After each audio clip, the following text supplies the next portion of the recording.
Hi everybody, it's Julia, your trusted travel expert, helping you find that je ne sais quoi wherever you are in the world by having cliche-free travel.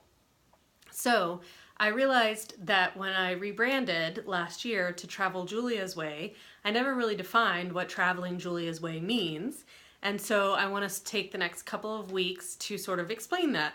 And the first point that I want to use to kind of explain what I mean by traveling Julia's Way, it's not my way or the highway, it's the rhythm of the trip.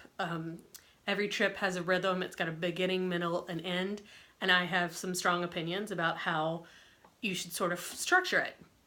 And this really applies to trips that are going to be longer than like a long weekend away, a week or more, and usually trips that are abroad. I'm not talking about kind of quick getaways to the Caribbean or Mexico. I'm talking about, you know, your family vacation in Europe or far, far away. So the first thing that I'm pretty opinionated about, and I really encourage my clients to do, is on day one when you arrive, do something.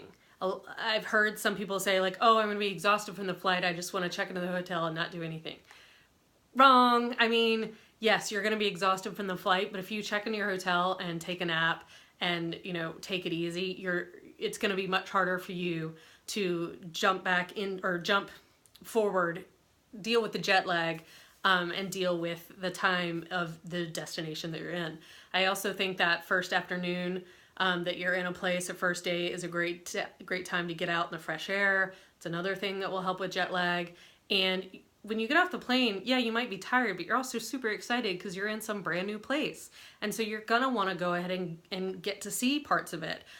You know, an afternoon or evening walking tour or a little 2-hour biking tour, something like that. Those are really great ways to sort of get a first taste of the first destination you're going to and really jumpstart your trip with something fun and exciting. The second thing that I like to help my clients with is to not plan all day, every day of the whole trip.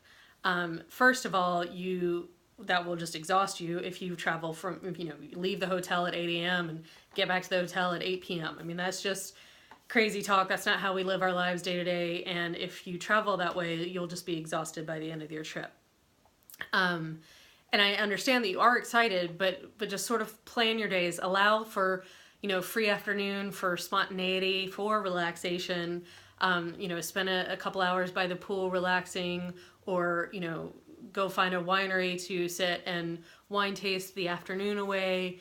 They eat longer meals in Europe than we're used to. So lunch is not going to usually be a quick 30-minute thing. It might be an hour, hour and a half lunch, at least in Europe. And so you want to try and have, you know, both flexibility in your time to allow for spontaneous things, but also to allow for some downtime, for just some reflection.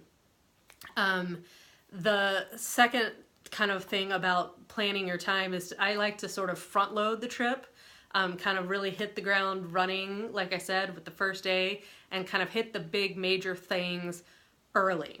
There are a couple different reasons for that. First, again, you've got the excitement factor. You want to go ahead and check off those big famous monuments, you know, check those off the list right away.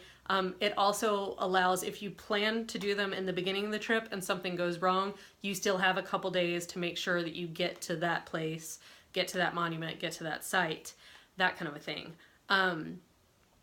This is a little bit harder to do if you're on, say, like a road trip where you're going to multiple different destinations. But if you're just going kind of to one main destination, that's sort of the way I like to do it, is really hit the big highlights early on in the trip. On the contrary to that, you want to leave time not only in every day for a little bit of spontaneity and relaxation, but I also like to leave the end of the trip, the last couple of days, kind of wide open. Leave them open for, like, you know, flexibility. You know, say you fell in love with something on a hop on, hop off tour and you want to go and spend a whole afternoon there. Or, you know, you learned about something on your first day tour in the city, and so you want to go check that out. You know, or let's say that the first couple days that you did everything that there was to do and you loved it all and you're exhausted, and so you have a day for, you know, shopping or sitting by the pool or having a long luxurious lunch, that kind of thing.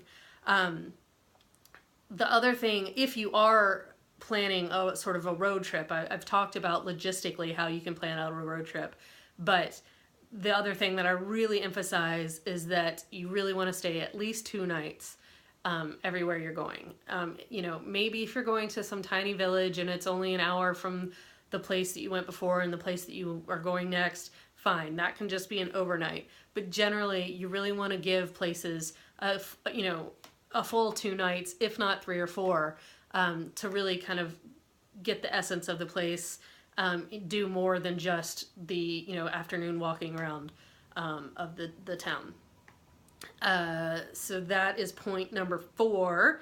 The final point is that you kind of, like I said, you want to sort of front load, leave a little bit of time for relaxation and or spontaneity, but you do want to have something kind of planned as your grand finale, shall we say.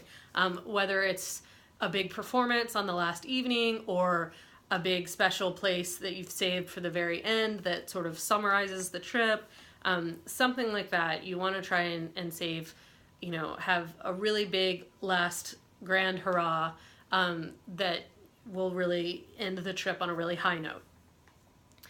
This is kind of how I structured my trip to Sri Lanka. I did a lot of the sort of planning on the itinerary planning for that trip, and we sort of started off with a lot of the big things. We were really busy the first several days doing temples and ruins and big exciting things, and then the last couple days we relaxed at the beach and really just took it easy. And then the last night together we had a really nice dinner, and it was sort of our grand finale for the trip. One last thing I want to say is I actually do, when I can tell that a client wants an escorted trip, I evaluate escorted trips in the same way. I look for the same kind of things. You know, are they going all day long? You know, nobody wants to sit in a bus for 8 hours a day when you're traveling. You want to like feel the destination, you know, sit, eat, smell, hear all the different things. You know, are they staying 2 nights almost everywhere? That kind of thing. I can really get a sense of which tour is going to be good and which tour is not going to be as good. So this does not just apply to independent traveling. So that is part 1 of sort of what Traveling Julia's Way is. I hope you have a good idea of how I think the best kind of rhythm for a trip should be. And if you have any questions, let me know. I'll talk to you next week. Bye-bye.